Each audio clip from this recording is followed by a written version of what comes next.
சின்ன முருகைய சிங்கார முருகைய சின்ன சின்ன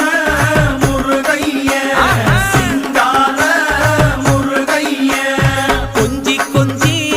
தமிழ் பேசும் செந்தில் வடிவேலனவ கொஞ்சி கொஞ்சி தமிழ் பேசும் செந்தில் வடிவேலனவ சின்ன சின்ன முருகைய சிங்கார முருகைய கொஞ்சி கொஞ்சி தமிழ் பேசும் செந்தில் வடிவேலனவ சுப்பிரமணிய சாமி என்பார், கார்த்திகேயன் என்பார், சுவாமிநாதன் என்பார், முக அமுதன் என்பார், பாலசுப்பிரமணியன் என்பார், கருணாகரன் என்பார், கதிர்காம கந்தன் என்பார், கதிர்வேல சுவாமி